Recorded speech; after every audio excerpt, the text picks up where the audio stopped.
Good morning, everybody. We very much appreciate folks coming out to our webinar. I'm going to turn it over to Shaka Shakur and our moderator, Derek Ford. But what I want to do first is just give a shout out to the various organizations that have made this possible. The Shaka Shakur Freedom Campaign, the National Jericho Movement, Haiti Action Committee, the Rebuild Collective, and Taxpayers Against Genocide, and the Center for People Power. It's been a great synergy of organizations. The theme is Building the United Front Against Imperialism with a focus on freeing political prisoners. And a special shout out to all the panelists who have come this morning and are giving their time. It's an incredible lineup. My name is Seth Donnelly. I'm just going to be doing some of the technical stuff along with Comrade Adam from the Jericho Movement. And I've had the honor of working with Shaka for over 30 years. And in the course of, in solidarity with his struggle for freedom and the prisoners' struggle in general. So with no further ado, I'm going to turn it over to our moderator this morning, Derek Ford with the Indie Liberation Center in Indianapolis, and also one of the members of the Shaka Shakur Freedom Campaign. Let's also give a special shout out of joy and relief that Leonard, after 50 years, is now home with his community.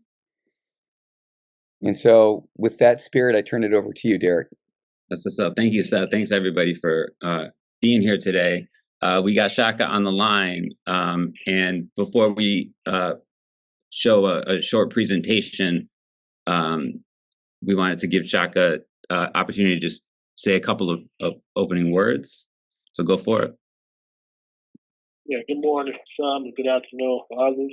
I just want to say revolutionary greetings over the land, and that we had a really good program yesterday. I want to thank everybody for showing up today in the solidarity. And once again, it just shows what we can accomplish when we coordinate and work together. And that one is really highly appreciative of the work that's being put in. And I can't wait to see what come out of it. Again, peace. All right. Thank you, Shaka. All right. And so next up, we do, in order to resituate or ground ourselves, in the purpose, the origins of this panel, and the goals that we want to come out of it in terms of building a united front against U.S. imperialism, one that is situated within the context of the struggle against colonialism within and outside of the United States. We have another presentation from Shaka that I will share. Can you see that screen? Can I get a thumbs up? All right. Yes. Hope you can hear it too. Wait, shit. I should start at the beginning. Yeah. Sorry. Might need to turn on the audio. Yeah, the volume is turned off on the video player that you're using. Oh, it's turned off on it? Oh, dumb, an idiot. Okay, thank you. All right. Shaka's laughing. He knows that's true. All right, cool. Let's try it again then. All right. Let's try it. Let's see. My name is Shaka Shakur. I'm a New African political prisoner and member of the New Afrikan Independence Movement. I'm serving a 62-year sentence for the wrongful conviction of an alleged attempted murder of a police officer. I'm currently being held in domestic exile in the Commonwealth of Virginia, where I've begun my 23rd year of captivity, and 13 of those years were served within solitary confinement unjustifiably. I would like to thank the Cali Exit organization for this opportunity to participate in this summit, and would love to hear from some of the other participants and movements that are involved. You can reach me at shakashakur.org. Let this event be a bridge to cultivate strategic alliances and open up serious lines of communication. This is my presentation. Free the land, the Republic of New Africa. A colonizer doesn't have the right to impose a false citizenship or nationality upon the colonized or a people that the colonizer has enslaved. What is nationality? What is a plebiscite vote, also known as the people's vote? What is historical development or historical continuity within the context of a specific people? What is national origin, and how does such differ within the context within the context of a specific people? What is national origin? How does such differ within the context of a birthright? When talking about national independence or movements for national liberation, these are questions that need to be asked and answered. They're not abstract or rhetorical. Why? Because the correct answer and analysis of these questions give rise to a correct ideology and political practice. In March of 1968 in Detroit, Michigan, over 500 New African revolutionary nationalists and activists came together and formally gave name to the New African nation and its historical development. Led by the First Lady of the nation, Queen Mother Moore, they officially served notice on the colonized and settler nation of the United States by issuing a Declaration of Independence and New African Creed, designating the national territory with the mandate to free the land by any means necessary. It is this mandate that helped give further rise and credence to the New African Independence Movement, better known as NAIM, and subsequently the New African People's Liberation Army, NAPLA. Black/New African people began to metamorphose and transform into something new, reborn, reshaped from our first hostile contact and interaction with the colonizer on the continent of Africa and throughout the diaspora. We were still African and representative of our ethnic and tribal origins or distinctions, but it was this contact that forced new social relations where we developed new social reflexes to a new form of reality coming in the form of colonial genocide and super exploitation. This reshaping, this reconfiguration, this forging of many into one people, into a black fist with a survival backbone of steel, is in essence, the origin of the New African nation and a people in continuing battle for land, self-determination, independence, and for the right to be free. The rhythm of and internal motion of a people never stopped, whether it be in the bows of slave ships traveling across the Atlantic, in the cotton fields of Mississippi, or in the midst of marches surrounded by screams and shouts that Black Lives Matter. As descendants of freedom fighters and in the tradition and legacy of the Maroons and our ancestors, we have a historic right and duty to land and the right as a people to decide what we want and whether we want to declare our separation from the U.S. government and its oppressive authority. Every social, psychological, physical, and spiritual ailment, hurt, pain, degradation that we suffer as a people can be traced back to our particular social and economical relationship to the U.S. government and regime. Always remember that an oppressive power does not have the right to impose second-class citizenship upon an oppressed people through force or manipulation, nor do you have the right to abandon people into a constitution that such people had no participation in or representation in drafting. If you do not think this struggle is real today, listen to the Trumpers talk about Project 2025. Listen to his minions talk about redefining birthright. Listen to the language they use when they talk about mass deportations and mass detention centers and use of the military and military bases. Pay attention to how similar this language sounds like World War II and Nazi Germany. Lastly, what is the difference between a revolutionary and an activist? A revolutionary has an ideology and a strategy geared towards removing or overthrowing an oppressive power or entity and replacing such with a more humane and just social order, whereas an activist is issue-orientated and generally reformist-orientated and not necessarily committed to going to the extreme to remove that oppressive power. They just want change or to reform the existing power and social relations and dynamics, whereas we want to destroy them and rebuild something better for New African people and humanity as a whole. With that I say, free the land, all power to the people. Shaka A, Shakur. And I would like to add suggested readings, notes and meditations on France for Nine by James Shaka A. Also the book Stand Up, Struggle For It by Shakur. Also the book Free the Land by Edward Onaci, O-N-A-C-I. And lastly, The History of the New African Independence Movement by Chokwe Lumumba. Peace. Right. Thank you, Comrade Shaka. And that was a presentation that was initially delivered for another international summit a week ago, because I know that another book that Shaka often recommends is one by our first panelist today. So today we'll be hearing from several international organizers, political prisoners, current and former. So we will have Fidelis, who is originally from Cameroon, and is organizing in the rural South, and is in Georgia, I believe. Liam Landry is an undergraduate student at Georgia College, working with the Shaka Shakur Freedom Campaign. We have Dr. Frankie Ramos, who is from Puerto Rico and has lived in the Bay Area since moving to Berkeley to pursue undergraduate studies in the 1990s.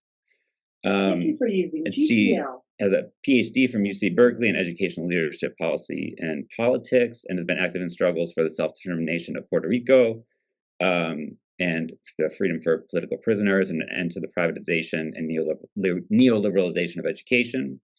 And we have Inhui Lee, who was born and raised in the ruins of the Korean War, and is inspired by Korean resistance fighters and others against Japanese colonialism, and joined the student protest back movement in South Korea in the 1980s, and has been organizing in the diaspora ever since.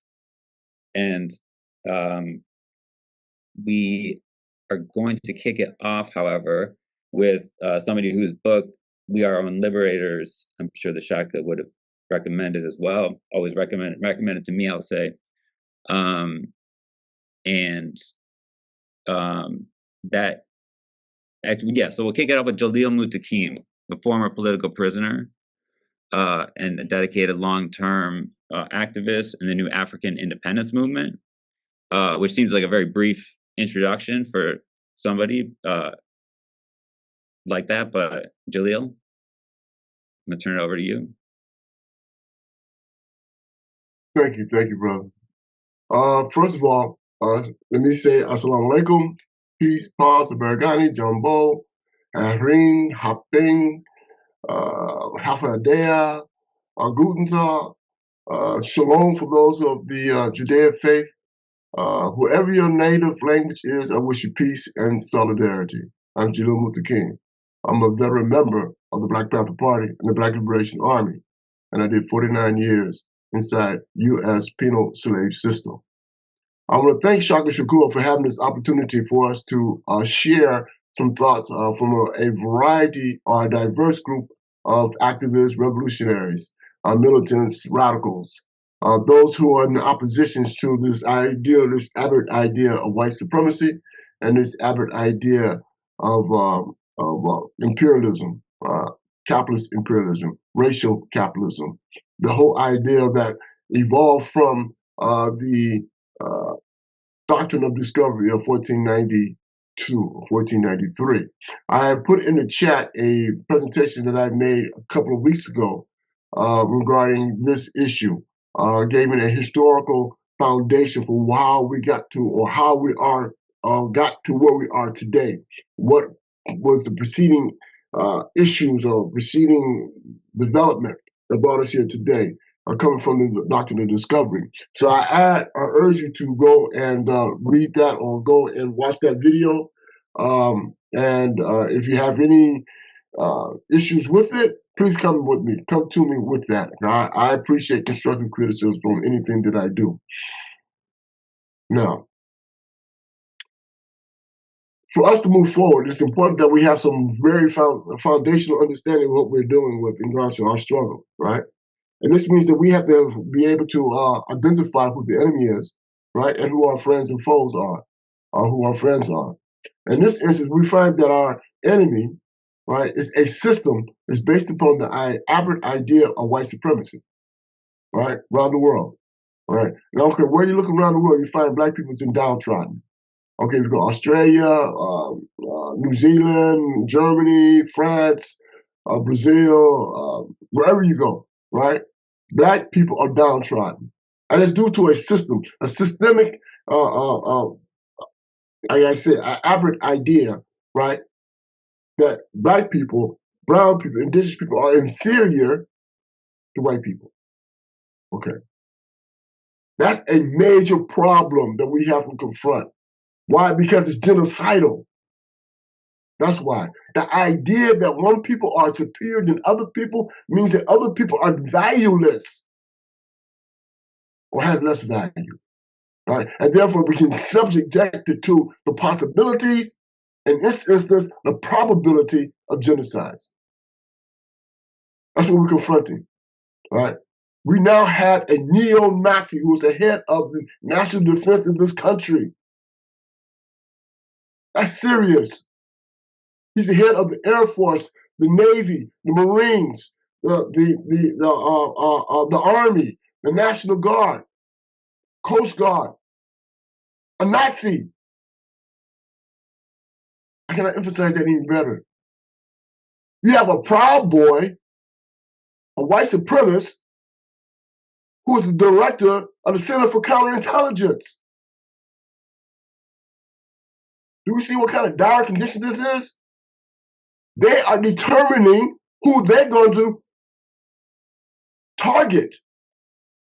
And you know who they're going to target? Who they already identified as black extremists. We've been targeted.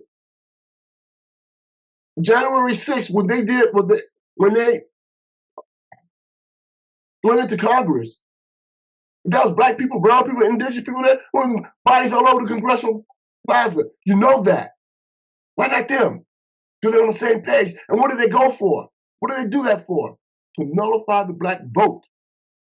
And naturally, if you nullify the black vote, what else you nullify? You're nullifying black power. Because we've been told, we've been taught, we've been indoctrinated to believe that if you have the right to vote, you have the capacity to determine your own destiny. Or at least influence that possibility. Their goal was to nullify the black vote. And if you nullify the black vote, you're nullifying black power. If you're nullifying black power, you're nullifying black people. Let's understand what's going on here. Okay.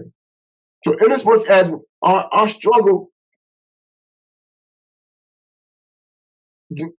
investigates the ideals of internationalism, or investigates the idea of imperialism, right? Let's understand that imperialism, and I use an analogy of an octopus, right? Has its tentacles all around the world, sucking up the resources, sucking up the labor from other people. More often than not, people of color around the world, right? And every once in a while, you cut off a tentacle here, you cut off a tentacle there, right? Neo-colonialism, colonialism, they break it free.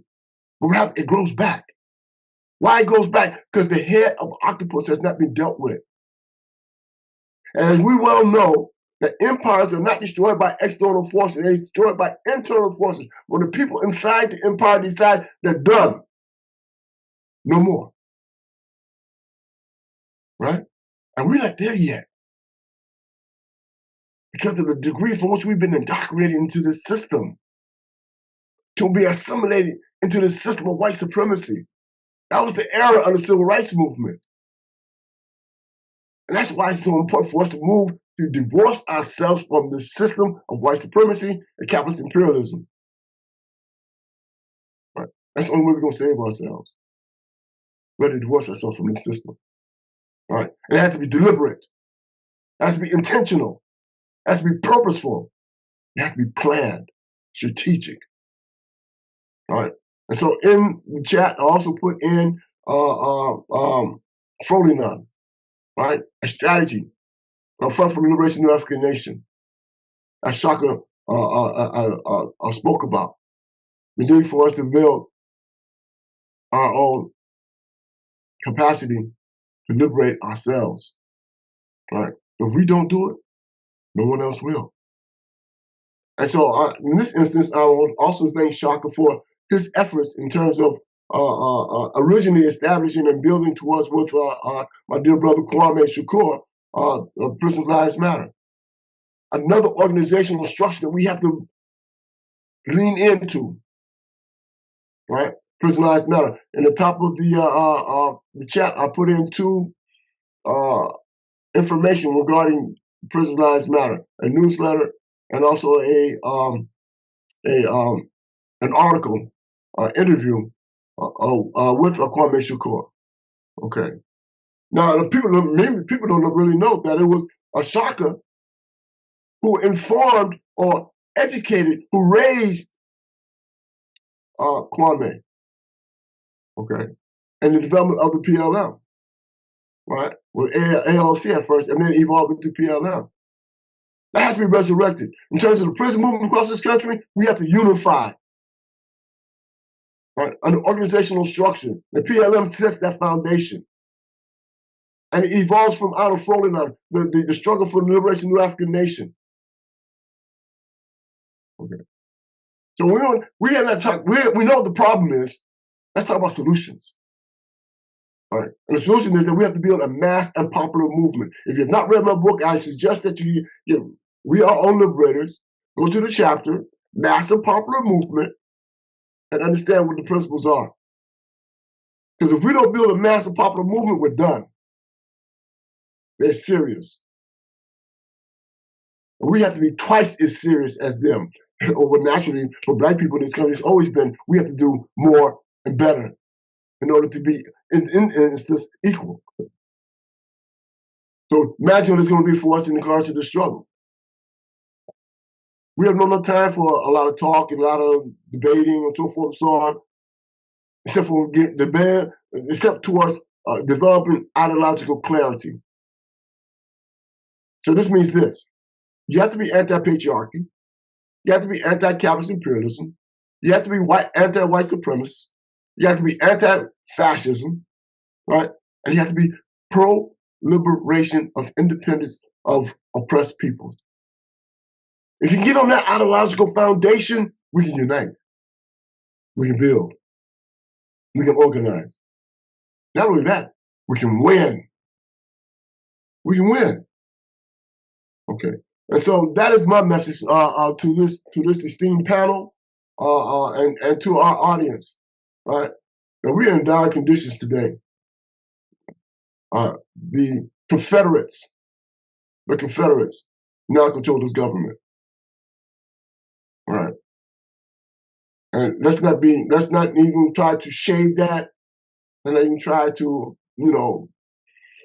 as I tell people, Palestine we will not free Palestine. Palestine is freeing us. And how is Palestine freeing us? To remove the blinders. Right? Remove the shades.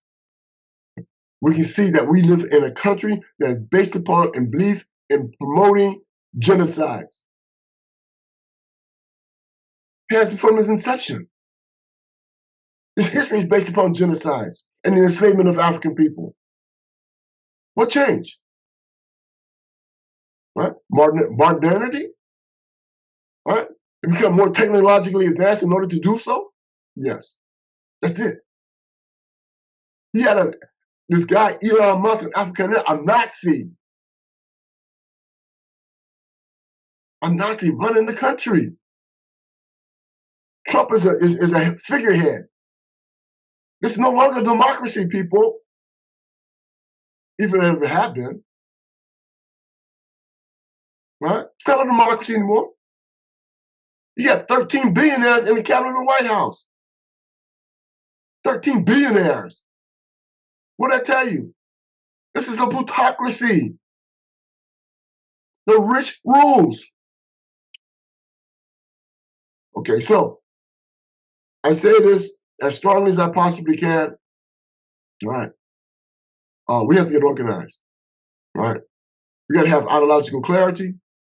All right. We have to build a foundation for networking across the country. In 2021, the Spirit of Mandela, excuse me, because I'm trying to get over this flu. The Spirit of Mandela won a victory on October 25th, 2021. An esteemed body international jurors found the United States guilty of the charge of genocide against Black, Brown, and Indigenous people. If you're not going there, let me put this in the chat right now. Go to www.spiritofmandela.org. www.spirit. And Adam, will you put that in the chat, please? Spiritofmandela.org. right? And tap over to the People's Senate. This is what we're doing now, right? We're going to build what we call a People's Senate across this country, right? We have to create alternative systems of governing. But they're destroying everything. And anything that's related to black people, they're nullifying it. Right? They're trying to take us out of history of this country. They're removing us out of history. And if you can remove us out of history, they can move us off the planet. This is what they do. This is what they do. They're destructive. And so, with that said, I know I've only had 7 minutes. I could go on for hours, but we only have 7 minutes. Check out the video. My presentation at Claremont College a couple of months ago. Anybody in San Diego? I'll be going to San Diego in a few weeks. University, San Diego City College, making a presentation. Right. We got to figure out ways how to build the People's Senate across the country. Plug in, please. Right. If you know any other alternative national organization that's being developed, bring it to my attention. At this point, I don't. Okay? The People's Senate is what's moving us forward. And we have to use every resource we possibly can, because they're trying to take all resources from us. Okay? This can create a national network of activists across the country so we'll be able to tie into each other. We're not going to remove you from your organization. We're not telling you to do anything that doesn't what you're doing. We're just saying link up so we know who you are, so we know what you're doing, so we can build greater understanding and unity across the country. We have about over 900 people that signed up for People's Senate across the country. We should have 10,000. So we're breaking the country down into regions and create alternative systems of governing. This is our revolution. This is our capacity to build what we envision the possibility of our future. So we have to be future focused, right? They got Project 2025. How long they been working on that? Where's our project? Where's our national strategy? Where's our long-term goals and objectives? Okay? Check out the Spirit of Mandela Tribunal, International Tribunal. Go check the international jurors' finding of the United States guilty of the charge of genocide against black, brown, and indigenous people. All right? On 5 charges. Mass incarceration. You know they mass incarcerate us. Right? Police killing of our people. State-sanctioned violence. You know they kill us every day. So we hear about the majority we don't. Environmental racism. Health inequities. And the existence of our comrades, political prisoners in the United States. We got to fight for them. If we don't fight for them, who are we fighting for? Because they represent the best of us. They represent the ones who want to put up their life and their liberty in this fight. So if you don't fight, if you don't support the political prisoners, you're actually cutting off with your foot and a hand. All right? Join People's Senate. Understand we're building Frodenon. Support building PLM. Let's build this movement for liberation, national independence and liberation of all peoples. Assalamu alaikum, peace, prosperity. Brilliant. Thank you, comrade. That was an excellent way to start this presentation this day. And because one of the things that the campaign was hoping to get out of this, it was some points of unity around which such networks could be built. And I think you introduced some absolutely pivotal ones. I will say, I believe that in my introductory remarks, I forgot to mention Judith Merkinson, a longtime supporter of political and also the president of the comfort, quote unquote, Comfort Women Justice Coalition, and which concerns the original Japanese enslavement of and hundreds of thousands of people, primarily Korean, but also from China and Asia and elsewhere, that the U.S. actually then took over when it occupied South Korea. And so our next speaker, Inhui Lee, was born and raised. And I said you were a participant in the anti-dictatorship struggles of the 1980s. But biography says the 1970s. So I guess that's a point of maybe you can clarify that for us. More like 70s, yeah. At the end of the decade, that's when Park Chung-hee was assassinated. Anyways, I'm going to turn it over to Inhui, who can inform us about precisely the role of internationalism and the role of persistence in the fight against imperialism and colonialism. Somebody who's been jailed and expelled for participating in the struggle against colonialism, against foreign occupation, in a country that, as Jalil mentioned, with the worldwide system, white supremacy in the U.S. has something like 30,000 troops stationed across the southern half of the peninsula and 28 military bases or something like that, one of which is the largest, Pyeongtaek. There's golf courses there. There's like schools there. It's like a literal U.S. colony, like inside of a U.S. colony. It's really tragic. So please, without further ado, Inhui. Is it for me? Okay. Okay. Greetings, comrade. Oh, wait a minute. Am I on? Yes. Okay. You're coming through very well. Okay. Tuzeng. Please repeat after me twice. Tuzeng. Dang. Tuzeng. Choosing. Struggle, comrade. Free Shaka Shakur, free Asata, free Mumia, free all prisoners, and Palestine, please free us.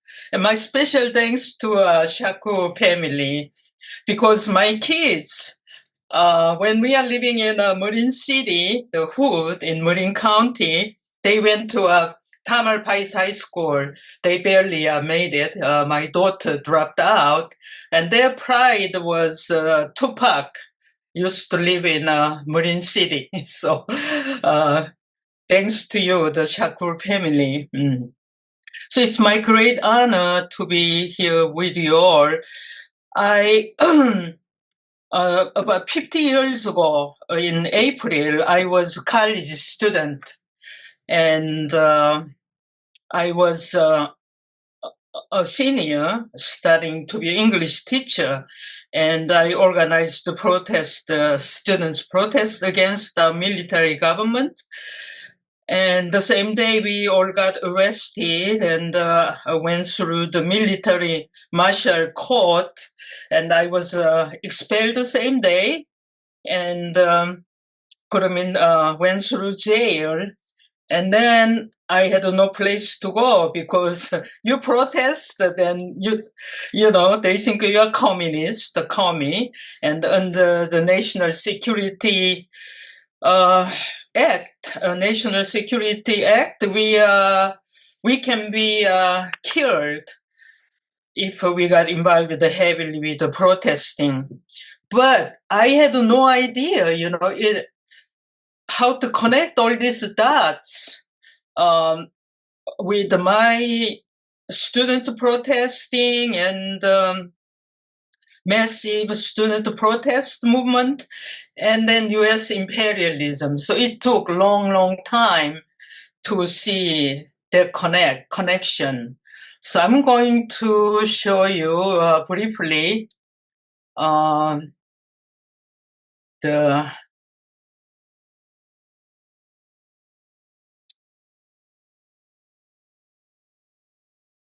So this is really correct map. South Korea is totally colonized by U.S. military. And since 1866, they invaded the Korean Peninsula. and people fought back. And then they brought Navy, and then 1871 they occupied. And then they also made a deal with the Japanese Imperial Army, and then agreed to occupy the Korean Peninsula. And during this time, and we had sex slavery, we call comfort women, from over 200,000 women from all over Asian countries, and mostly from the Korean Peninsula. And then meantime, we are fighting like hell. Yesterday, March 1st, a huge protest, 1919, and we got brutally cracked down.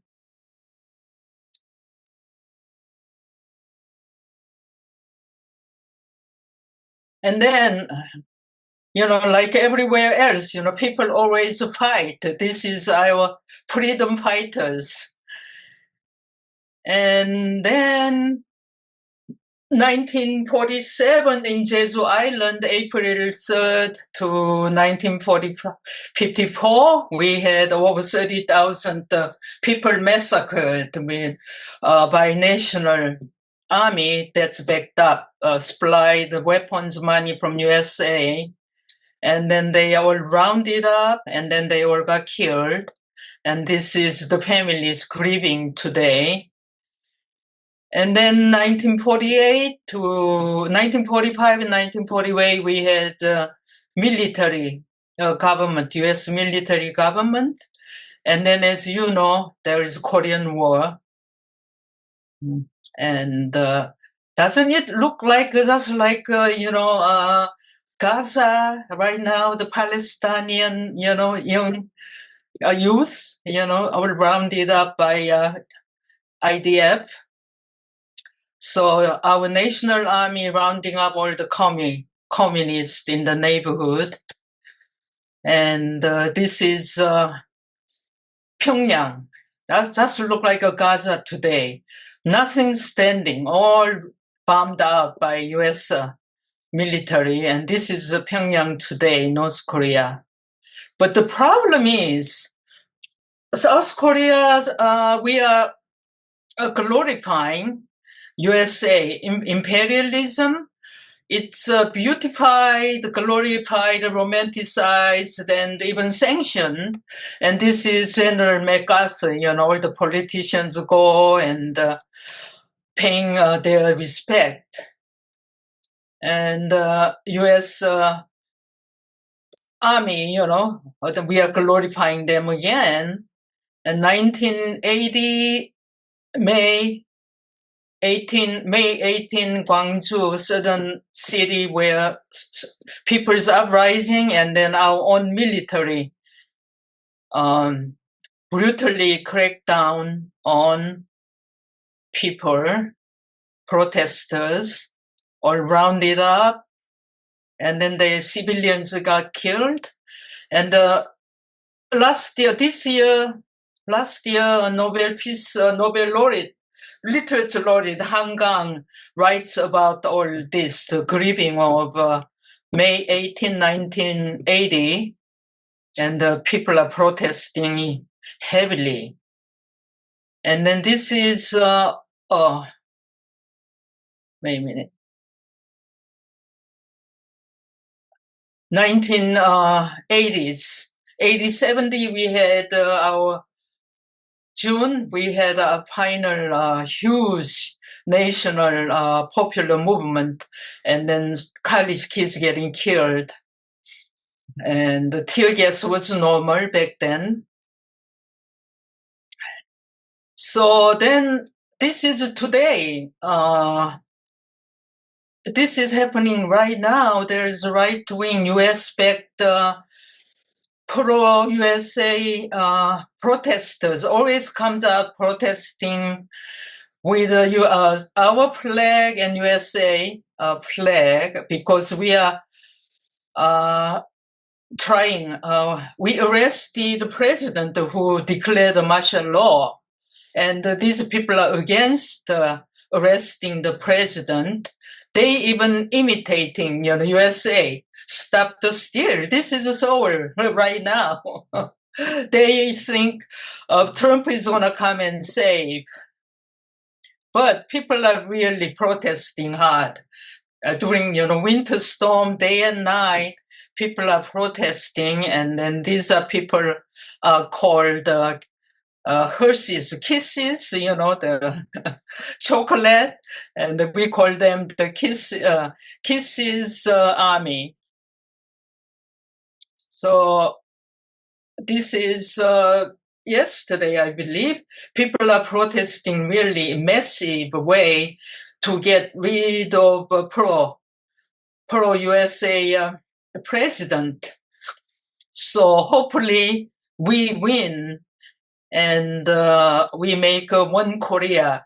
But the problem for South Koreans, we never think we have a U.S. Imperialism problem, because the ruling class of South Korea successfully glorified, beautified U.S. as our allies and our blood tie friend. They will always defend us. So that's the question, how to get through this thick illusion of U.S. Imperialism, so glorified, so almost sanctioned. You cannot talk bad about USA, then you become a communist. So anyhow, it took all these, studies and massacres, military coup d'etats, finally, get to connect this U.S. imperialism that played a role for my arrest in 50 years ago in South Korea. So thank you, comrade, and Tuzeng. Tuzeng. Ujang. Tuzeng. Nagara. Which I think means U.S. troops out. I'm correct. All right. Thank you very much. I would say something, but we should just move on because our next speaker, I'm excited to hear from Dr. Frankie Free Ramos, is a Puerto Rican independence activist, supporter of political prisoners. As I said before, has credentials in education studies and works against neoliberalization, privatization of education. And so without further ado, Dr. Ramos. Greetings, everyone. Thank you so much for inviting me to be part of this conversation. Where do I start? Well, first, a disclaimer. I'm home with the whole family today and the puppy, so there may be some background noise. I apologize. But I'm going to just answer a couple of the prompts that I got from Seth, which is to talk about my personal experiences struggling against U.S. imperialism and what lessons do I draw from those experiences, and then what are the strategies and tactics that I see are needed for today's struggles to effectively overcome imperialism. So the personal experiences have been absolutely positive. I mean, I credit the year that I met Judith Merkinson, who's here today, Merk, lovingly known as Merk, for who I am today. I was early 20s, undergraduate student at UC Berkeley. I had started through my studies at Berkeley to become somewhat politicized. But, I was born and raised in Puerto Rico. My grandfather was somebody who was very proud to have served in the U.S. Army and was a pro-statehooder. If you're not familiar with that term in Puerto Rico, if you are in favor of Puerto Rico being the 51st state or becoming a state officially of the United States of America, you're a statehooder. And so my family, like a lot of families on the island, are statehooders. And so I kind of just grew up, definitely with a lot of pride. I definitely had an orientation to social justice. I remember writing about social justice in my essay when I, was applying to the UCs as an 18-year-old.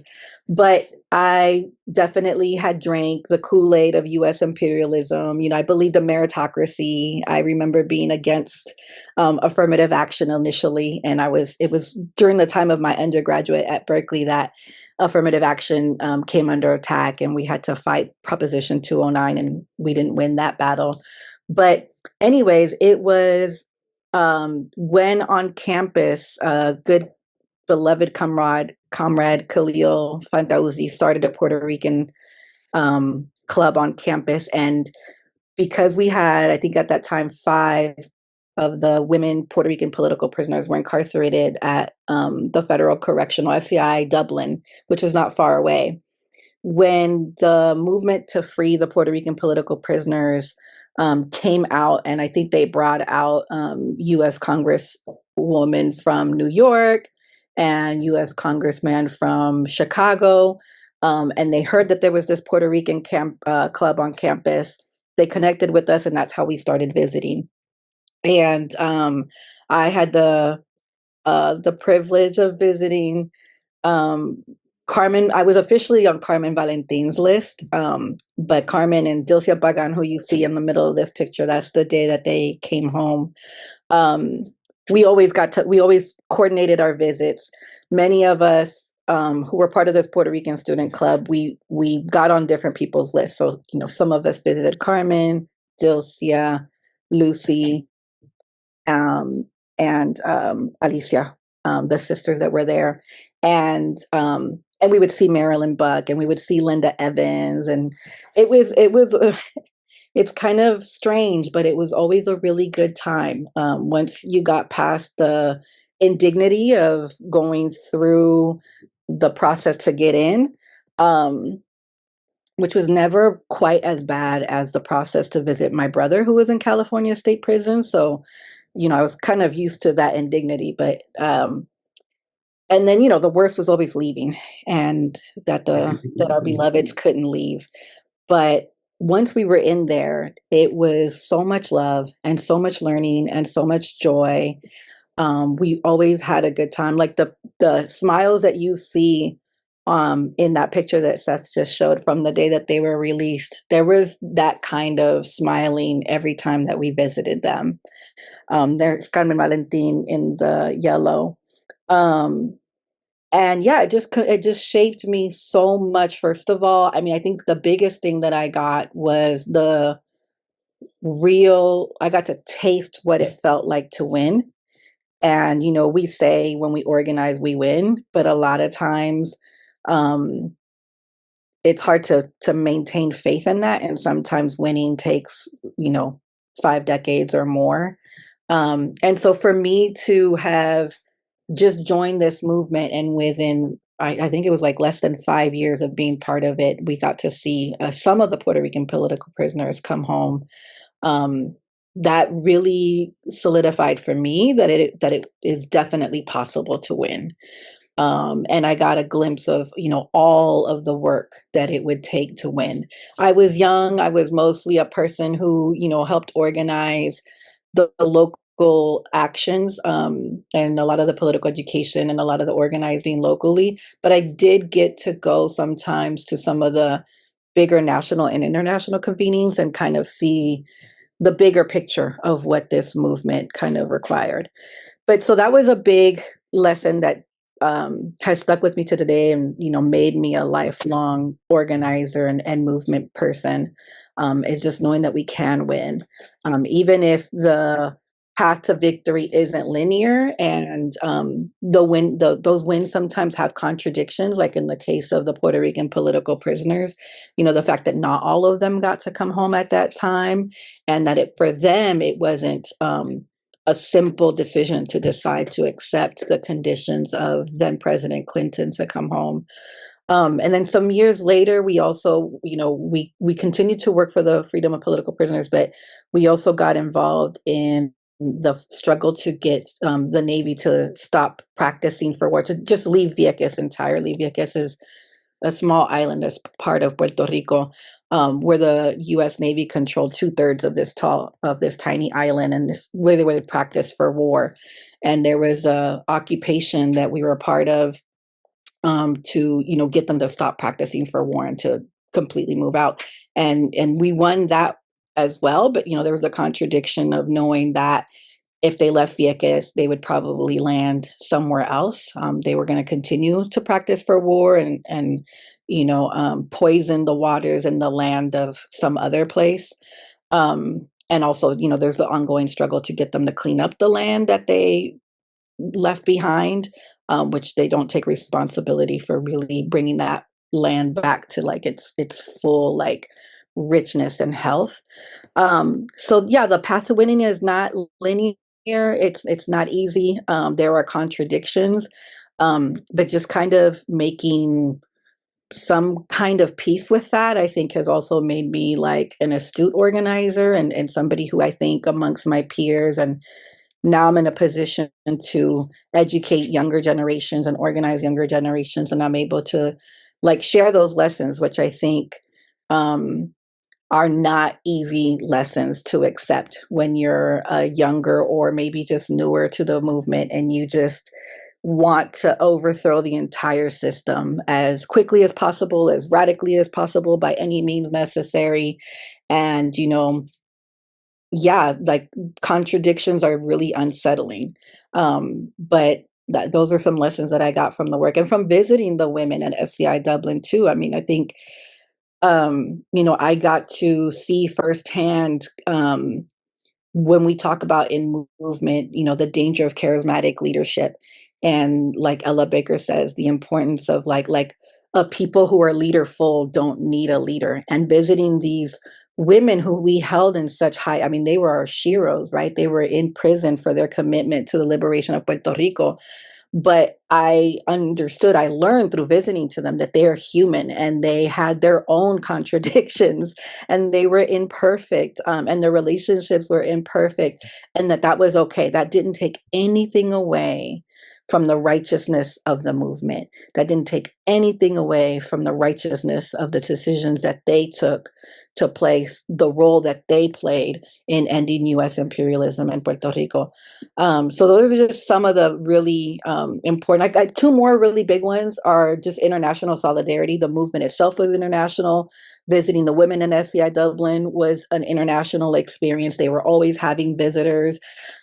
There was the biggest love that we got. I mean, who embodies a love and dedication to justice more than Marilyn Buck, rest in power? And I got to see and embrace Marilyn and learn from Marilyn and Linda Evans and others. And so I really got to live and feel firsthand what international solidarity looked like, and to go beyond the kind of very basic entry level of understanding of racial and social justice, where like I think sometimes it's hard to understand how white North Americans can really be trusted to be our allies. And it's true. And they taught me, like Merck, who's here, and all of my movement elders, including the North Americans, they taught us and instilled in us, the younger generation, the importance of our own leadership, Puerto Ricans, and young women and young people leading our own movements. And they supported us and helped us to develop,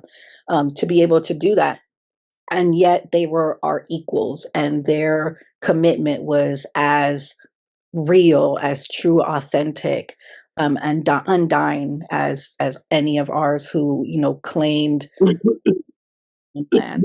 So that was really important in intersectionality, because all of the women and through all of the work that we learned, and the work that we were a part of, one of the things they always stress is to understand the root causes of it all, and to understand there was a lot of intersectionality between fighting against U.S. imperialism and fighting against patriarchy and heteronormativity. And that was a lesson that I got to learn really early on, and is, I think, just in the way that I move in the world now.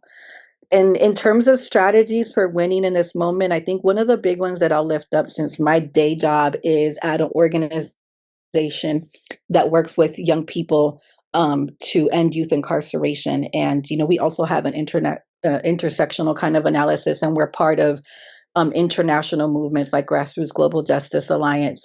But my work every day is working with the younger generation, and there's so much value in what I learned from younger folks who are living in this world and understand things that I don't understand, and have a way to reach the masses in a way that I don't. But I have this skill set and this experience that is also very valuable. And then my elders have even more wisdom and experiences that they draw from. And I think one of the really important keys to winning all the things that we want to win is to make our movements intergenerational. So that's my 7 minutes. So I'll end on that note and pass the mic. Thank you. I mean, that's an excellent way to end, because it's another beginning. One of the, another key driving force behind this this 2-day event is to address the gap, the break in ideological and generational continuity that we're trying to overcome, particularly after the repression faced by the Black New African struggle in the 80s. And the left more generally in the 1990s. And so thank you very much for that, and the entire presentation, of course. And so next up we have Liam Landry, who's a current undergraduate student at Georgia College, working with the Shaka A Freedom Campaign, and also with the mutual aid group that you have there, which is called the Georgia College Mutual Aid Society. Yeah, that's it. All right, cool. And y'all do a lot of work for the campaign and for political prisoners. Mm-hmm. Yeah. All right. Please. Yeah. So I want to say thank you to Shaka for inviting me to present at this panel on such an important topic. I know we're running short on time, so I'll try to be as quick as possible. But there are 3 things I want to primarily highlight in this little presentation. Firstly, the colonial reality of the United States. Secondly, kind of a brief history, understanding of the modern conception of like New Africa and the Republic of New Africa. And thirdly, its importance and its necessity within the overall movement of revolution in the United States. So let's get started. So I'm going to be relying on Fanon here, but I think I may be preaching to the choir, but the United States is, without a doubt, a colonial entity, right? We can look at the genocide, oppression, and occupation of indigenous land as a clear example, but also in the abduction and the slave trade of the Black people in this country. And that is really what the focus of this presentation is on. Because many people, even within the left, will try to deny the existence of the Black nation or deny the existence of domestic colonies. But when we really look at Fanon, especially the quintessential figure in anti-colonial theory, he notes that the existence of the settler and the native is one that's marked by violence. And I cannot think of a greater violence than the forced abduction and relocation of an entire people to a completely unknown land, forced to labor for the benefit of white owners. Furthermore, when he says that the world is cut in two, that is something we can still see now, here, today. I can give you a personal example of where I live. The North Side, primarily white. It's a wealthy, affluent area. All of the grocery stores are up on the North Side. The businesses primarily on the North Side. Meanwhile, the South Side is primarily Black. It's impoverished. The streets are cracked, have potholes. There's no lighting. This is that divide, like plain and simple. It's the world cut in two. So the colonial reality of the United States is not only historical, but it's present. It's current and going on. And so that brings us to the Republic of New Africa, and Shaka already kind of highlighted this history, but it was officially founded March 31st, 1968 at the Black Government Conference, where over 500 Black radicals came together to discuss the existence of the Black nation. These people had varying political beliefs, but they agreed on a few things. Firstly, the existence of the Black nation, which they dubbed the Republic of New Africa. They agreed on a Declaration of Independence. They created and elected the provisional government, which had the mandate to free the land. And so, with this understanding of colonialism ongoing in the US, the establishment of this provisional government and the national territory, which is, as this picture in the corner shows, South Carolina, Georgia, Alabama, Mississippi, and Louisiana as the subjugated national territory. It leads me into this third point that I wanted to highlight, which is the necessity for this movement, the necessity for new African liberation within the overall struggle here in North America. Here pictured is Chokwe Lumumba, a lifelong new African revolutionary, former vice president of the provisional government. And I think in his essay, Roots of the New African Independence Movement, he puts it very plain and simple, the reasons why this is so important.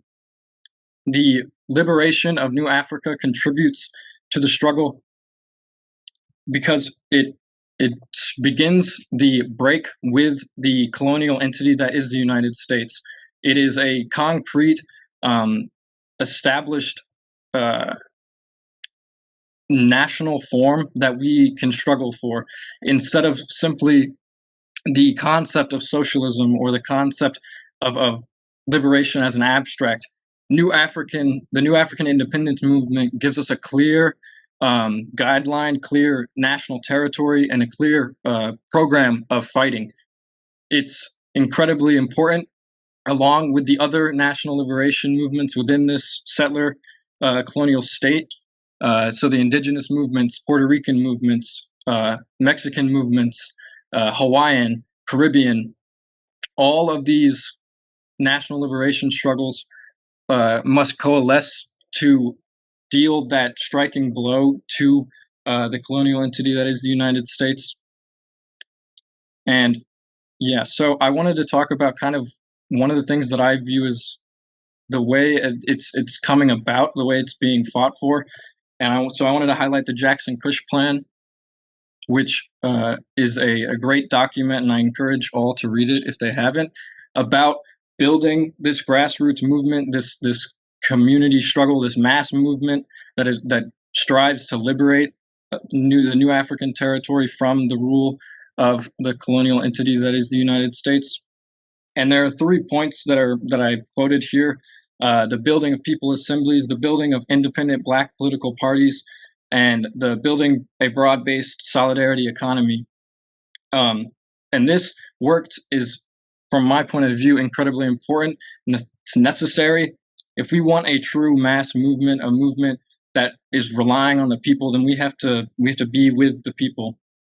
And we have to tie these movements, as Comrade Jalil has said, to the wider struggle.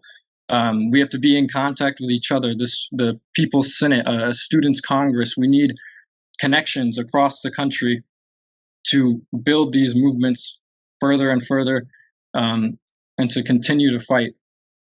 Ultimately, we have to understand that the U.S. is not going to just turn socialist. You know what I mean? It's going to be a long, protracted struggle for independence and for socialism and liberation. So making these connections within our communities, these grassroots connections, are incredibly important. Without the people, we won't be able to achieve anything. And that's why I find the Jackson Kush Plan so fundamental and so important to this struggle. And I kind of wanted to close talking about one thing that kind of has brought a lot of this panel together, is the prisoners movement. I've had the honor of working with Shaka Shakur and his freedom campaign.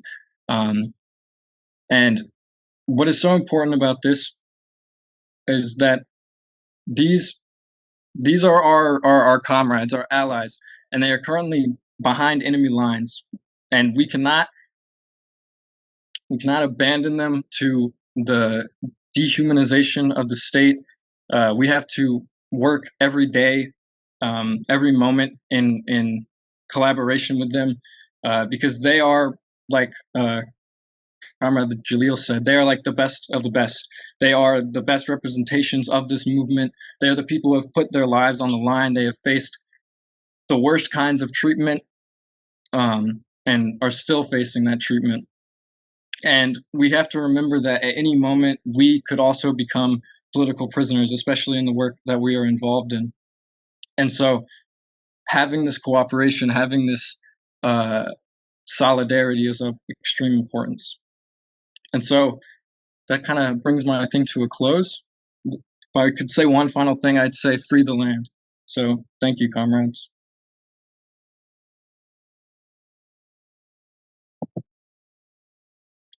All right, beautiful. Thank you so much, Comrade Liam. Just to, speak also to the point about international solidarity, Robert F. Williams, when he was appointed to the provisional government of the Republic of New Africa, was, of course, in exile, welcomed in China after having left Cuba shortly after. So some had mentioned the importance of, building connections, not just with other peoples, but with other, states in which people have some power, at least, if not power. And so our next speaker is a comrade who has been working with the campaign for a little bit, and as I said, is born in Cameroon. Is a scientific socialist, Pan-Africanist, organizer, and Fidelis Folafak. All right, cool. Because That's it. I know you're always just Fidelis. So, anyways, and he's doing organizing in Georgia and in rural South, which of course connects to the Republic of New Africa as a old black belt, but many ways I'm sure more than that. So please, Fidelis. And we're not thank you. Any of y'all, so right. Thank you. I appreciate it, and as everybody has said, thank you to Shaka for sort of being, the focal point of bringing all of us to the table. And as Derek has mentioned, my name is Fidelis. I was born in Cameroon and lived in different places. I grew up in Canada before moving to the United States in 2010. And so, I've been in the U.S. for about the last decade or so. And for me, I think one of the things I like to do is I don't want to belabor the ideological conversation, but really drive home the need for practicality and the need for just a practical conversation in terms of how we are looking to approach fighting U.S. imperialism. And one of the things that I think has recently, I've always, since when I was 15, one of the first pieces of revolutionary literature I read was the autobiography of Malcolm X. So Malcolm X is a very center figure in terms of my ideology and the way in which I approach things. And more recently, I think what has sort of continued to fuel me is, for those who aren't aware, Cameroon has been going through a political and sort of a violent crisis for the last 7 to 8 years, which has displaced a lot of people in the country. It's created a lot of food insecurity. It's created a lot of just lack of basic necessities and has disrupted the lives of many people. A lot of people, in my family as well, have been affected by this crisis. And so, a lot of the work that I do outside of the work I do here in Georgia is also work that I do in Cameroon, building towards food sovereignty, trying to help internally displaced individuals rebuild their lives. And so that kind of brings me to my point about just practical conversation. I think that more than anything, I don't think that there could have been any ideology that could have brought me to the point that I'm at now, outside of just the day-to-day frustration that I experience as someone who belongs to an oppressed community in the world. And I think that for me, and I'll take from another political prisoner, George Jackson. One of the quotes that I read in Blood in My Eye that really stood out to me is he says a revolution is tied to dependence on the inscrutability of long range politics.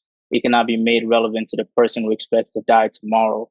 There can be no rigid time controls attached to the process that offer itself as relief, not if those for whom it is principally intended are under attack now. And the reason I really appreciate that quote is because that's how I feel every day.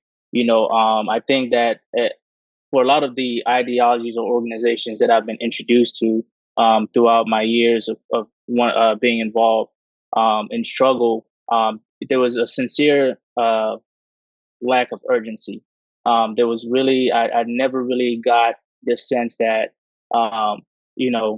the people or the organizations that I came across were looking to, as George Jackson says, make revolution, which is what he describes as the task of the revolutionary, right? It's to make revolution. And in order to make revolution, I think that you have to operate with a sense of urgency. And I think the reason why we've gotten to this point where we have a Donald Trump in office and we have Elon Musk running around the White House and we have all of these different things that are happening internationally and locally is because I think for the last few decades, there has been a sort of lack of urgency in terms of making revolution happen, heightening the contradictions to lead to revolution happening. And so, that's one of the things that I try to keep at the forefront of my mind in terms of strategy is maintaining a sense of urgency, understanding that the longer that this goes on, however, we understand that this is a long-term struggle, and that's something that I understand as well. But I also understand that the longer it goes on, the more people are dying that could have been prevented from dying, right? The more people are dying from hunger, the more they're dying from homelessness, the more they're dying from, acts of violence by police forces or by military or things like that. And so I think in order for us to be able to really build a united front against U.S. imperialism, we have to really prioritize local movements, local organization, and we have to, I think, we have to stop letting the conversation be so inward facing. The conversation has to start facing out towards the people, right? The things that George Jackson and Kwame Ture both, speak a lot about is that, as organizations, as, elements of a vanguard, we are not going to be the ones to bring about, what that line is going to be that's going to lead to the moments of revolution. It's going to come from the people themselves, and so if we aren't prioritizing, local movements, I think are really going to be not just the backbone, but the skeletal and muscular structure of a national and international united front. When we look at all of the different resistance movements that are going on now, particularly in the global South, we could look at the AES, the Alliance of Sahel States. We can look at the liberation, forces that are operating in Palestine. Those are all local movements. They're not international movements, but because they have developed the capacity to accomplish a lot of things locally, they gravitate towards each other due to that capacity, right? So local movements, I think strong local movements through capacity building create their centers of gravity that bring us towards each other to be able to develop national and international united fronts. And I think that, for me, and that's one of the things that I do here in Milledgeville, where I'm located, and I do a lot of work with Liam and his group in the community, is creating spaces for not inward facing conversations, but outward facing conversation, right? Where we are on a literal day-to-day basis, every day of the week. We are in the community, engaging with people, in both, ideological aspects, whether it's our book club, whether it's, community forums that we host on a monthly basis, or whether it's on a practical basis of actually, building, when we say, needing to build alternative systems of governing, that starts with building alternative infrastructure and alternative institutions. It starts with building alternative entities that can speak to the basic needs of people. So, we're building community gardens, we're building community collaboratives, and we're doing all these different things. And as we're doing these things, what we're finding is that this is helping for people to gravitate towards each other, to be able to now start having conversations as to what do we need to do to be able to continue building and to be able to see, certain progress. And so I think that, in speaking to the strategies that, we need to sort of take on to move forward, and to sort of kind of borrow from Fanon, borrow from George Jackson, borrow from Kwame Ture, all these very important figures in, Pan-Africanism and scientific socialism, is that it has to be a people-centered conversation, and that the people have to be at the forefront of the conversation as well. But not only that, as a scientific socialist, Kwame Ture reminds us that revolution is a scientific process. And so for that to be true in the way in which we're going to move forward, I think that there also has to be some objectives that are put in place. I think what I've seen, for me in a lot of leftist movements is revolution feels very subjective, right? And making it subjective doesn't make it scientific, and so if we're going to stick to it being a scientific process, there needs to be some clearly established objectives as to what revolution is and what it is that it needs to accomplish for you to be able to call yourself a revolutionary, or for your organization to be able to call itself revolutionary, the work that it's doing to be considered revolutionary in the first place.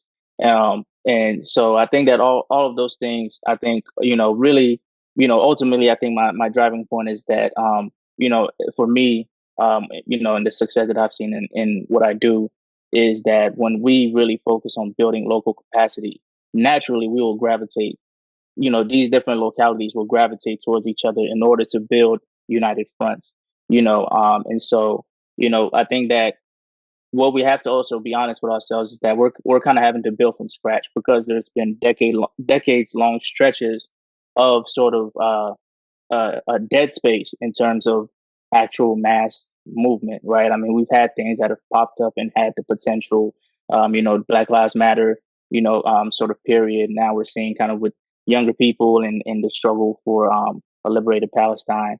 We're seeing potentials there, but there's been a lot of dead space in between those times. So we really have to build from scratch and build local capacity. I think that's going to be in my opinion, the most successful strategy that we can employ in order to be able to achieve a united front in the first place. I think if it's just, activists speaking to each other, I really don't know that that's going to be very fruitful, versus allowing people to have the capacity to speak to other people, allowing communities to have the capacity to work with other communities, and allow them from there, we'll see the birth of a naturally and really strongly organized united front from that point. I think that when we have local wins, people know what anti-imperialism looks like on a practical level, because they're seeing it. When we liberate them from the shackles of capitalism on a local level and in the shackles of white imperialism on a local level, they'll understand what it is they're fighting for, because everybody's not a visionary, and that's something we have to accept, right? So some people have to see it to believe it, and that has to be our priority as well. So that's my presentation. That's what's up. Thank you so much, Fidelis. Yeah, say less. Our final speaker is Judith Merkinson, or Merk, as she's affectionately called. And before Merk begins, however, I'm just going to put a link in the chat for those who want to follow up in this effort of, organically constructing a kind of united front against U.S. imperialism that's anchored in the struggle to free political prisoners and the new African liberation movement. You can fill that out, and somebody will be in touch. And also, at Shaka Shakur's website, you can find his most recent pamphlet from the Republic of New Africa to Palestine, National Liberation and Context, which I think, really draws a lot of these different threads together, showing the emphasis on, base building in our communities and how that relates to, international networks of solidarity between different forces and agents. So speaking of international solidarity, Judith's work, in addition to supporting political prisoners, is as a president of the quote-unquote Comfort Women Justice Coalition, which we've learned a little bit about, but I'm sure she will talk more about. So please help me welcome Judith. Hi, everybody. Yeah, can we make this full screen? Yeah. Yeah. Thanks. Hi, everybody. It's really an honor to be here. Thank you so much for inviting me. It's very difficult to be the last speaker of 2 days because people have said so much that you want to say. But I have this poster here that we put out in the 1980s. And the great thing about it is that most of the people on this poster are now free. And that's because we built a movement that was continuous and that we didn't give up.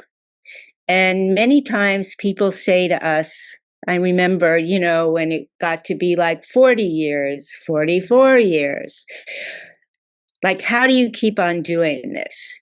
And my reaction always was, how could I not? People are in prison. And I understand that if you don't build a movement around political prisoners, then you're not preparing yourself for the future. And as Jalil said, you're not supporting the very people who risk the most. And that's why we have to continue to build a movement of around political prisoners and look at the fact that every country that's struggling for liberation against imperialism has movements in support of political prisoners. And it's one of the things that unites all of us who are struggling and who are fighting for a really different world. And I want to show how international this is. You can see this as Mumia, who's one of the last of the older, like Shaka, political prisoners. His name is known throughout the world, and people understand the importance of what it means to support him and what it means in terms of the context of fighting white supremacy in the United States. So everybody here has talked about internationalism. And I think but I want to go further. I believe that if we don't have an internationalist perspective, and for many, many years we haven't, then we can't build a movement to defeat imperialism, because US imperialism is an international movement. And make no mistake, what we saw yesterday in the Oval Office with Trump and Vance berating Zelensky, that, if you read the columns that came out, oh my God, this has never happened before. But actually, this happens every day from the United States. They're always telling people what to do. They just don't show it publicly. And one of the places that this happened was in Haiti, when President Clinton berated President Aristide before he went back after the 1991 coup. So this is just all the time. And if we don't see that happens, if we don't see that the United States does that, we can't understand how to defeat the United States. And so we combine the issue of freeing political prisoners. And this, you see that we did movements to free Oscar. And you see this is from the Philippines, and this is here, and from Haiti. All of these places were part of freeing Oscar Lopez Rivera, who was freed in 2017. I'm just showing these slides just to show just a general thing about internationalism, basically, like what it means. So in the past, it's been a very, very dark period. And I think for many of us who have been activists for so many years, we feel like this is the worst that we've ever seen. Maybe this is what it felt like in the 1930s for people as they watched fascism develop. But for us, we are living in a neo-fascist or even a fascist state. We have a total fascist and racist and male supremacist as the head of the government, as Jalil talked about. And we do not have a left that's united. It's very weak, let's face it. So in order to build what some people call a united front, what other people call a mass movement, we have to come together. And we see the beginnings of that. Like, they're very dark days. And then we see what happened around Palestine, that millions of people, led by the Palestinian people, have risen up. And the repression has been very bad. I'm not just talking about the fact that they've obliterated Gaza and they're intent on doing the same to the West Bank, but people who have actually struggled for the liberation of Palestine, especially in the academy, have been punished for it. Although the punishment so far hasn't been that extreme in terms of the people going to prison, but we have to, one of the reasons we have to support political prisoners is because it will get more extreme. And if we don't have a movement that acknowledges political prisoners, then those people, number one, aren't going to take the risk, and number two, aren't going to be supported. So, and here we see two comrades that people know quite well from Palestine and Haiti, how they're showing international solidarity. How do we do that? The only way, and this is actually a picture of George Floyd on the wall, on the apartheid wall in Palestine. So sometimes I think it seems that we just can't do anything, that it's so bleak. And yet, all of a sudden, something rises up. And that was actually what happened when Israel, the Zionist entity of Israel, began, with the support of the imperialist entity of the United States, began to bomb Gaza. But that has to be sustained.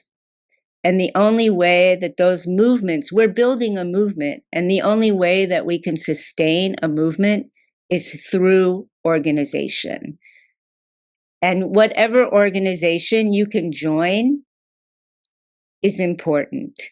It can be the People's Senate, it can be your local organization, it can be ILPS, it can be, there are many, many, many organizations being formed. But the importance of these organizations is, I think, as Jalil said, anti-patriarchal, anti-capitalist, anti-white supremacist, and of course, anti-imperialist. And in order to be the anti-imperialist, the one thing that I want to talk about is that we can't every 2 years go into the Democratic Party. And what we've seen in the last decades is that every time there's a political election, half the left goes into the Democratic Party. And we really have to resist that. We have to build a resistance movement. We have to build a movement that does not cooperate. We have to build a movement that is willing to take extreme risk. And so everybody doesn't have to go to jail. Everybody doesn't have to get arrested, but we have to have a range of people who are willing to go in every way that we can to build a movement and to build cooperation and solidarity between ourselves. And unless that we do that, unless that we can see that this is possible, unless we are willing to be activists, unless we are willing to devote our lives to this, then we won't be able to build something.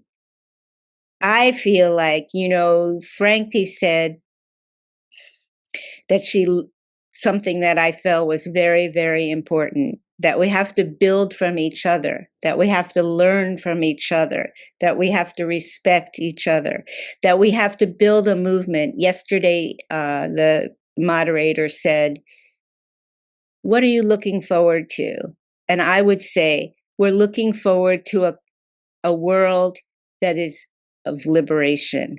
And that liberation has to include not just against capitalism and racism, but also around gender, and allows people to be whoever they want to be. It's significant that Donald Trump and the Republicans or the fascists have particularly targeted trans people and queer people, and of course women, in as well as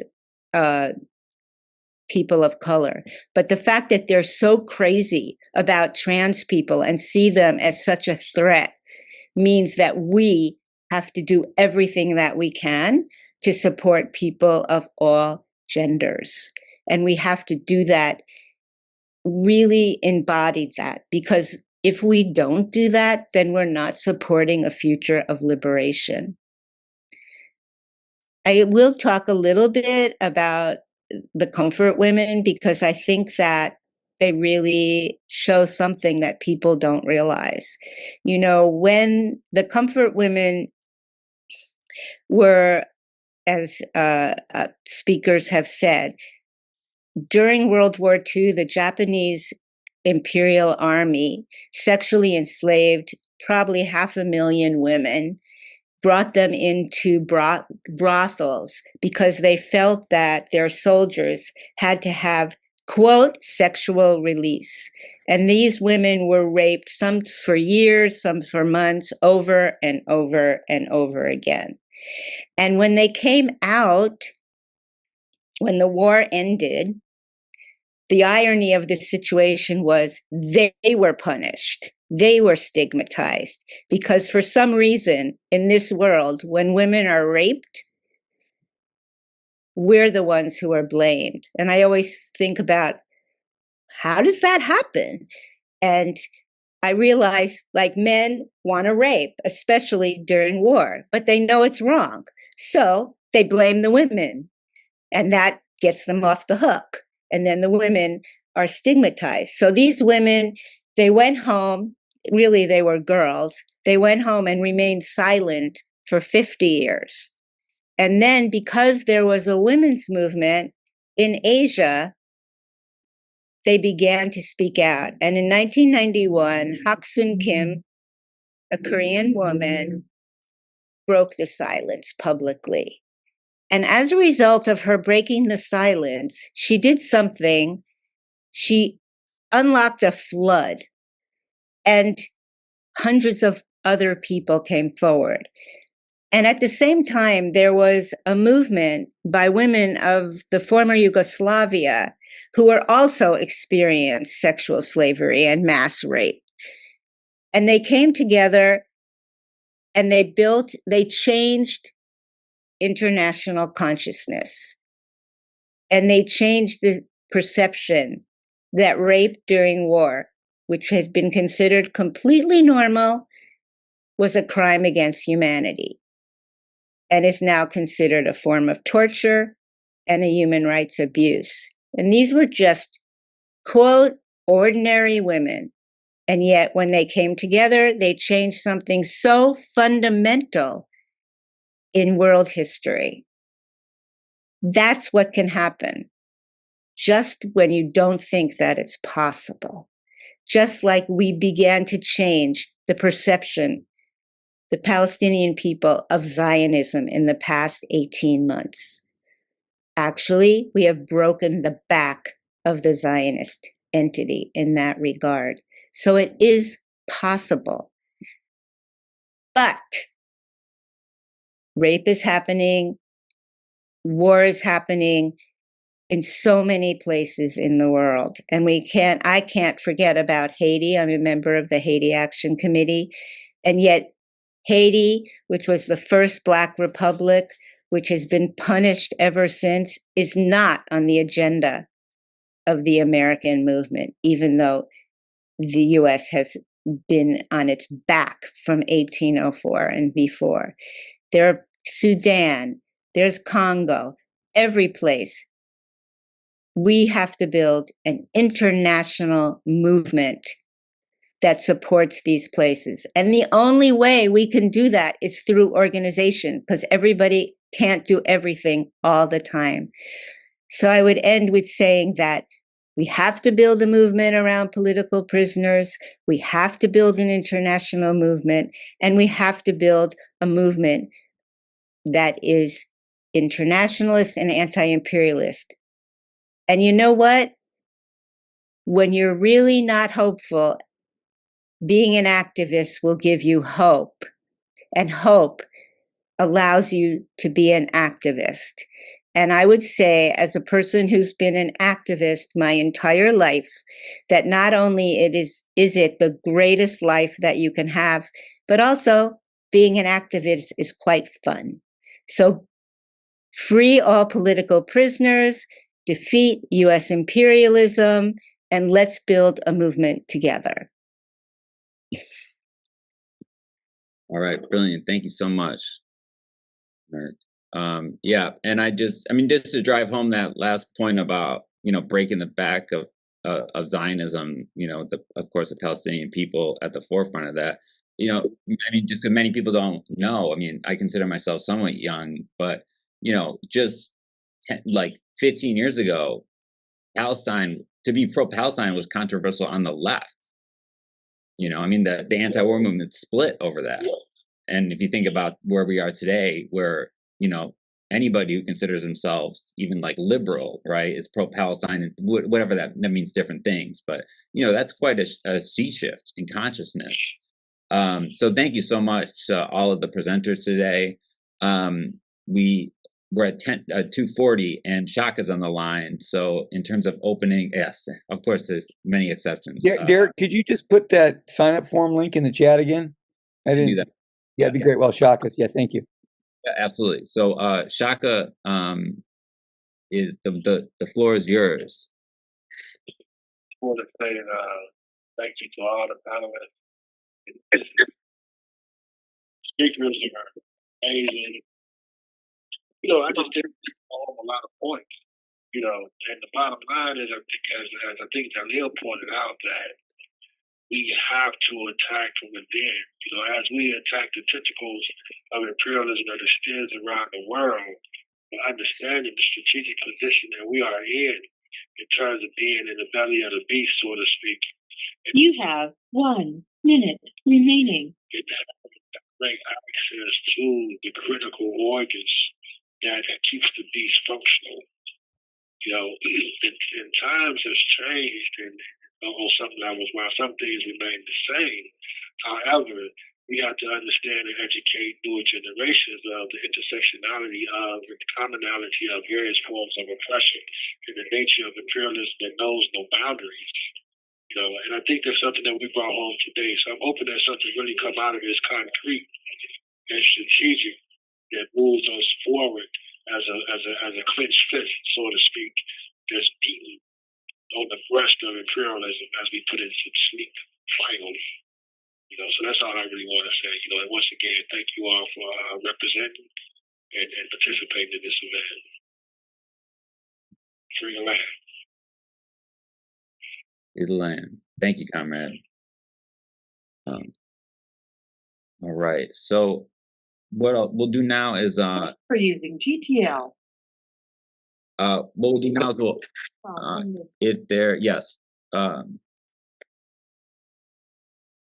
I'd like to open the floor to the panelists, in particular those who might have gone earlier, like Jalil. For example, if there's any responses to comments that were made afterwards from the panelists, but the floor, as well as Akili, Sister Akili Shakur is here, and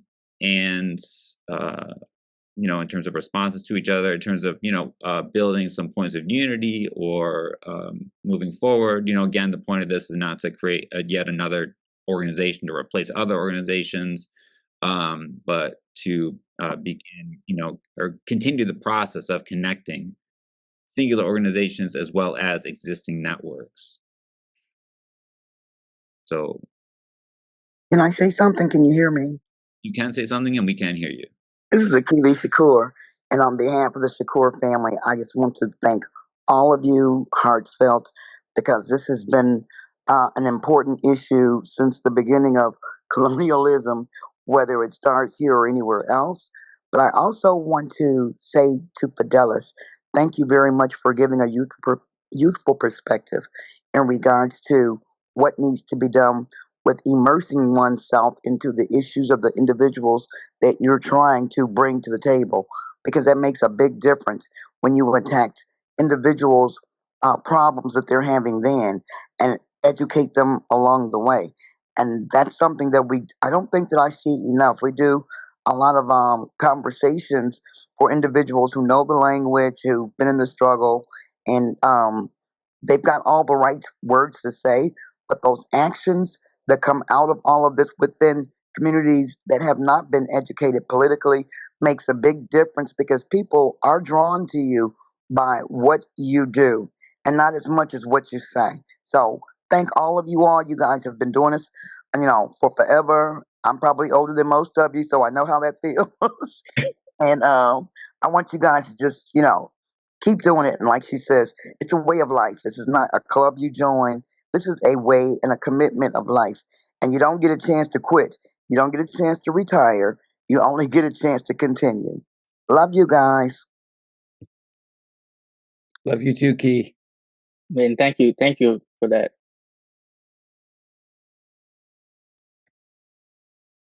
Right, Jalil, I saw you come off mute. Yeah, hey, go for it. Yes. I just wanted to reiterate a couple of points that I made earlier, right? Particularly in regards to the octopus, the analogy that I raised about the octopus, right? And how it has its tentacles around the world. And the reason why in colonialism, neo-colonialism, and oftentimes, sometimes return back after people have liberated themselves. And I may mention the fact that because the head has not been dealt with, the head of the octopus, right? And I also made the point that this empire, as we learned throughout history, empires do not collapse from outside forces, from external forces, right? Empires are destroyed from internal forces. When the people inside the empire decide we're done, right? No more, okay? And I'll make this point especially clear. In as much as we have supported internationally, right, the struggles on the international front, it's time for us to come home. It's time for the international community to support us. Because we are in the belly of the beast. We are in the head of the octopus. And if it's going to implode, we're going to suffer the brunt of fascist repression. The brunt of fascist repression. All right? Genocidal fascist oppression. This is what we see coming ahead, coming forward. So it's imperative that the international community come to our aid, right, to support us if we're going to survive. All right? So we have to begin to look at our worldview in a way that the world looks at us and our struggle and what we are confronting. Because what they're confronting is based upon our consent or our complicity or our silence or our failure to fight back. That's the reality that we're confronting. All right? So it's imperative that we tell the world, and as much as you want our support, we require your support for our survival, right? It's the ending of this system that will free them. The ending of this system that will free them. We've seen what happened in Chile, right? We see what's happening in other parts of the world, where they free themselves of imperialist controls, and what happens? Neocolonial agents, neocolonialism returns because the head of octopus has not been dealt with. We've not changed the head, this monster. All right. So I fear that sometimes that we look at things outside of ourselves. Okay. Knowing that our capacity to support outside seems to give the feelings that we are being safe. Right? But the reality of now that we have this, what we have today in terms of this government that we have today, and their capacity to nullify people's existence, as they're doing with Black people in this country, African people of African descent in this country, it's going to require the international community to come to our aid. Right? We got to understand. We got to be firm with that. Okay. Otherwise, this mass incarceration, this reestablishing of slavery, right? Again, keep the fact. This is a slave nation. Slavery has never been abolished in this country. Never been abolished. This is a slave nation. Okay? And they're going to figure out ways how to reinsert it to people on a broad scale, make America great again. That's the goal. That's the objective. Okay. So it's important that we understand it. It's important that we note that if we're going to win, we ain't do it alone. We can't. It's not going to happen. All right? So when we call for, as an example, BDS, it's I'm just giving you a broad example. Let's say we say here we want to boycott Coca-Cola, right? We want every activist organization across the country and around the world to support us, right? We don't have that kind of influence yet. We're not built ourselves that because we ain't told the world yet. This is our position. We're not told the world that yet, right? When I went to Greece and I went to Venezuela, you know what I told them? I said, you're not going to be free until Black people are free. Bottom line. They will not be free until Black people are free. Okay? Because we can free the world. We see the influence that we've had on the world. Everything from the Civil Rights Movement, the Black Panther Party. We had Black Panthers all around the world. From the Fidians to the Simbas to Pink Panthers, Gray Panthers. That's the kind of influence we had. That's why they're so scared. That's why they're fearful. Well, we got to get organized. Right? And we got to tell the world, come to our aid. Right? When we're free, the world is free of white supremacy. Can you imagine a world system without white supremacy? Can you imagine that? Is that a possibility? But it's only going to be a possibility if we make it so. And we have to tell the world that we're going to do this, but we cannot do it alone. We cannot. Okay. So I just want to make that point explicitly clear, right? That we are in the belly of the beast. We are in the head of the octopus. We got problems. Major. And without the support of the international community, we're done. We're done. Assalamu alaikum. Peace. Ramadan Kareem for all the Muslims. Thank you. All right. And Merck, quickly. I agree. I actually agree that until Black people are free, the world won't be free. But I don't think it's one way or the other. We have to do both. And empires are destroyed both outside and inside. I mean, that's the example of if you want to talk about empires, the Roman Empire. It was destroyed both internally and externally. So I don't see it as one or the other. And I do actually believe that when the United States, when movements occur in the United States, they are supported outwardly. But we have to stop the genocide that is going on around the world in our name. And, that our money all goes to killing people. There's genocidal conditions happening in Haiti. People have no idea. people in, and we have an obligation to do that, and we have to build together. And one thing that we haven't talked about that I just want to throw in, because I realize that we also have to do something about the fact that our planet is burning, and that this is completely tied to imperialism, and the major people who are going to suffer for that is going to come in other places, although we're seeing it, the fires in LA, for instance. So I think it's not, while I agree with what Jalil says, it's not one thing or the other, it's together. And the only way that we can do that, and in this I also agree with Jalil, is to build, and what I said before, is to build organization, and to build one that's independent, that is autonomous, outside the electoral stuff in the United States, in terms of national. I mean, it's the only way. And so I think that we have to be domestic and we have to be internationalist.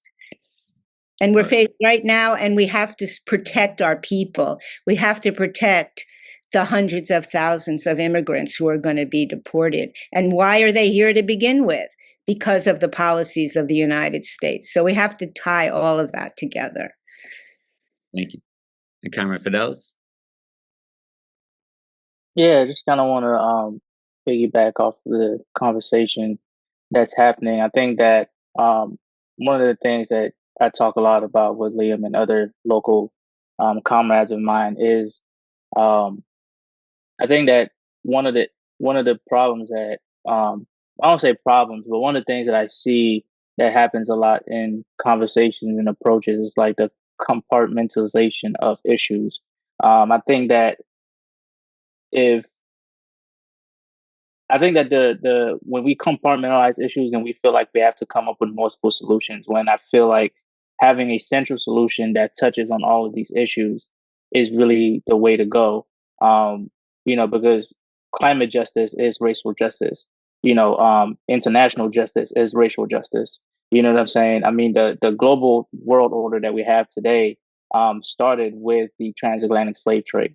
And so when we are speaking to all of these issues and we're speaking to what the fundamental the problem is, I think that again to kind of look to scientific socialism and the school of thought of Kwame Ture is understanding that the world that we live in today was built off of the oppression of African people and the exploitation of African people, as well as what happened to the indigenous people in the Americas at that time as well. And so everything from climate justice to racial justice to economic justice, all of those things in one way or the other are going to tie back to racial justice, are going to tie back to indigenous sovereignty. The destruction of indigenous land is one of the big causes of climate change, right? And understanding that indigenous people have lived sustainably and in harmony with nature for until Europeans decided to come and establish colonies, and so all of these things I think have a very they have a foundation that I think that if we stop or at least we attempt to not so much compartmentalize all of these issues and understand that really try to put into practice intersectionality. I think that the solution is we're going to exhaust ourselves a lot less trying to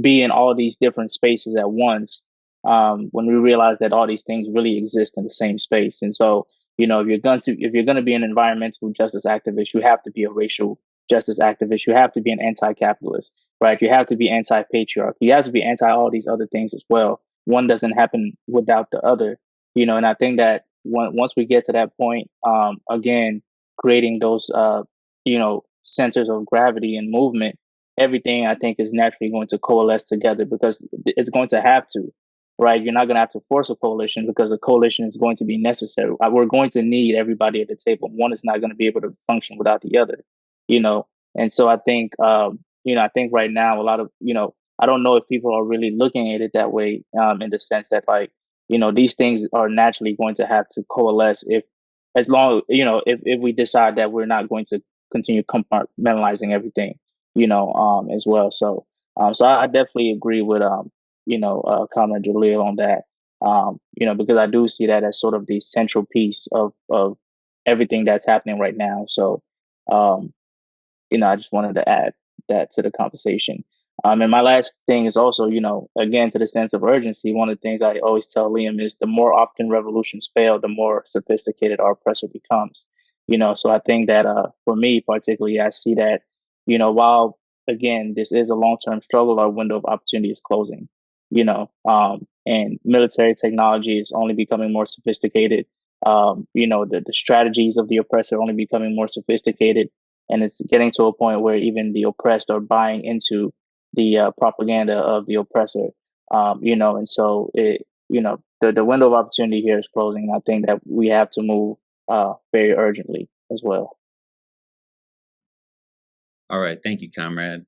And and as we're fighting against the genocide that's happening in our name, against the Palestinian people, there's nothing that prevents us from also fighting against the genocide that's happening against, new African people in the United States or within, territory that's called the United States, and other oppressed nationalities within the United States. And of course, if you look at the immigrant issue, it's not as if there aren't African immigrants, right? So again, it's important that we not come as like there are all these separate issues and then we bring them together. Instead, there's an underlying head of the octopus that we attack, and each tentacle, we work to unite, so that we can defeat, the head, chop the head off, defeat U.S. imperialism, not only confront it, but actually dismantle it, as the call that was written for this webinar put it. So with that, this will conclude today's session, and I want to thank again everybody who participated today and yesterday, and all the sponsors. So of course, Shakur and the Freedom Campaign initiated this, and please do go to shakushakur.org because his name should ring as loudly as Mumia's and Leonard's. We need to free him now. The Rebuild Collective, the National Jericho Movement, Indianapolis Liberation Center, the New Vanguard, Center for People Power, Taxpayers Against Genocide, the Haiti Action Network, and Committee. Committee, the treaty. All right, my bad. The Haiti Action Committee and the Tribunal Project. And thank you to the people running tech, the people that you haven't seen on the screen, and of course our comrades behind bars who we have seen recordings of and heard the voice of, but and is really continues to serve as an anchor, linking many of us and many of the movements together and advancing them.